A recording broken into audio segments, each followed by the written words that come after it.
Have you ever wondered how one armored vehicle could shape the outcome of battles and define military history for decades? In this video, we're diving into the fascinating story of the EE-11 Urutu, a Brazilian creation that went from a simple design to a global military powerhouse. Why did so many armies around the world choose this vehicle? What makes it so special that it continued to serve in wars long after its production ended? Stick with us as we unravel the secrets behind this armored icon, and by the end of this video, you'll understand why the Urutu remains a symbol of battlefield resilience and innovation. Get ready for a journey through history, technology, and combat that will change how you view military vehicles forever.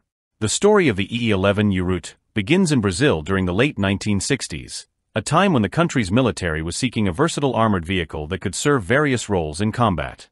Brazil's defense company, Engesa, answered the call by developing what would become one of the most durable and adaptable armored vehicles of its time. Inspired by the success of their previous project, the EE-9 Cascavel armored car, Engesa took the lessons learned and applied them to create a new design that could serve as a multipurpose transport for troops, equipment, and weapons. The result was the EE-11 Urutu, a vehicle that would not only meet Brazil's military needs but also gain international recognition for its effectiveness. One of the key reasons for the Urutu's success was its versatility. The vehicle was designed to handle a wide range of environments, from dense jungles to urban battlefields. Its 6x6 wheel arrangement and high ground clearance gave it the mobility to traverse rough terrain while maintaining stability. Imagine being a soldier riding in the Urutu through dense, uneven terrain, yet still able to move quickly and efficiently, protected by the vehicle's armor. The EE-11's adaptability was not just about where it could go but also what it could do. Over the years, the vehicle was modified into several variants, each with a specialized role.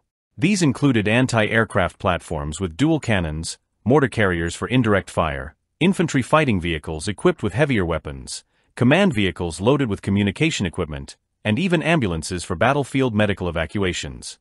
Think about how many different missions a military force could accomplish with just one type of vehicle that could be transformed to fit the task at hand. One of the reasons many nations opted for the Urutu was its economic appeal. Built with parts common to the EE-9 Cascavel, which was already in use in many armies, the Urutu became a cost-effective solution for countries looking to enhance their military capabilities without breaking their budgets. Not only did the vehicle come at a reasonable price, but its modular design meant that spare parts were readily available, reducing maintenance costs. For smaller nations, this was a huge advantage. Imagine a country needing to balance its military needs with financial constraints. Choosing the Urutu meant that they could afford a powerful vehicle while still having the funds to maintain it. At its core, the EE-11 was designed with simplicity in mind. The vehicle's standard configuration featured a front-mounted engine with a driver seated to the left and a commander positioned next to them. Behind them, there was enough space to seat up to 11 soldiers. The roof-mounted turret allowed for additional firepower, making the Urutu not just a transport vehicle but also a battlefield threat. In a combat scenario, having a vehicle that could protect troops while also providing offensive support was a game-changer. Another defining feature of the Urutu was its amphibious capability. With some simple preparations by the crew, the vehicle could traverse bodies of water, giving it a strategic edge in certain combat environments. Imagine a military unit reaching a river that would otherwise be a natural barrier to their progress. With the Urutu, they could simply prepare the vehicle, drive into the water, and continue their mission on the other side. This amphibious ability opened up new possibilities for military operations, making the Urutu a valuable asset in unpredictable environments. Of course, mobility and versatility are only part of the equation when it comes to military vehicles. The Urutu's armor provided a decent level of protection for its time, with a thickness of up to 12 millimeters. While it wasn't designed to withstand heavy anti-tank weapons, it offered sufficient defense against small arms fire, which was crucial in many combat situations. Imagine being a soldier inside the Urutu, knowing that its armor was protecting you from incoming fire while you carried out your mission. That sense of security was one of the reasons the Urutu became so popular. Over time, the EE-11 was upgraded with more powerful engines. Early models featured a Detroit Diesel 6V53T or Mercedes-Benz 6-cylinder engine with 158 horsepower. As technology advanced, later models received an engine boost, pushing the power output to 260 horsepower. This gave the vehicle a top speed of 105 km per hour and an operational range of 850 km. Imagine being part of a convoy in an EE-11, able to move swiftly across long distances without needing to stop for fuel as often, allowing for faster deployment in critical situations. One of the most impressive aspects of the Urutu's history is its combat legacy. The vehicle saw action in several significant conflicts, including the Chadian-Libyan War, the Iran-Iraq War, the Persian Gulf War, the Libyan Civil War, and even the ongoing Iraqi Civil War. Imagine the countless miles the Urutu covered in hostile environments, from the scorching deserts of the Middle East to the urban streets of war-torn cities. Its durability and adaptability in these situations made it a trusted vehicle for many armies. Perhaps what is most fascinating is that despite its long service life, the Urutu is still being used today. While many nations have retired their stock, others have chosen to modernize their EE-11s, updating the engine and transmission to extend their operational lifespan.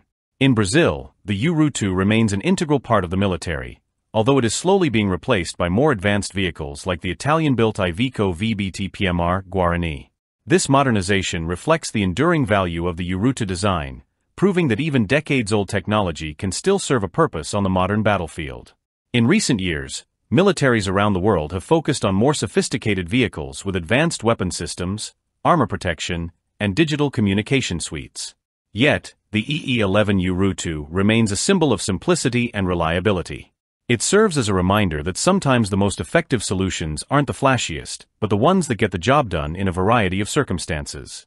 Imagine how different the world of armored vehicles would look without the innovations introduced by the Urutu, a vehicle that set the standard for troop transport vehicles in the latter half of the 20th century. Another reason for the Urutu's widespread success was its global availability.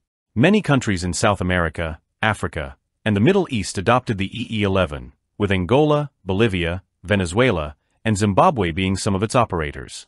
It's incredible to think about how far this Brazilian creation traveled, serving in conflicts thousands of miles from where it was built.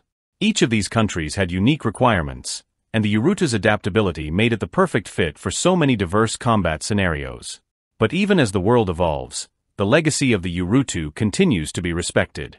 In some countries, such as Chile, the vehicle has been fully retired, while in others, like Brazil, it's still undergoing modernization efforts to remain relevant for years to come. The fact that militaries are investing in upgrading a vehicle that's over 40 years old speaks volumes about the strength of its design. The EE-11 Urutu was much more than just a piece of machinery. It was a tool that saved lives, transported soldiers, and shaped military outcomes. It's hard to imagine how many missions were made possible thanks to the ingenuity behind this vehicle. Whether crossing rivers, patrolling dangerous roads, or engaging enemies in combat, the Urutu was always ready for action. As we look to the future of armored vehicles, the EE-11 Urutu will remain a significant chapter in the history of military technology. While more advanced vehicles may take its place on the battlefield, the lessons learned from its design and use will continue to influence how armored vehicles are developed and deployed. The story of the EE-11 Urutu is one of resilience, versatility, and ingenuity. This Brazilian vehicle proved that with the right design, even a relatively simple concept could have a global impact. If you enjoyed this deep dive into the history of the Urutu, make sure to subscribe to our channel for more content like this. Hit the like button if you learned something new today, and don't forget to leave a comment below. What other military vehicles or technologies would you like us to explore? We love hearing from our viewers and can't wait to share more incredible stories with you. Thanks for watching, and we'll see you in the next video.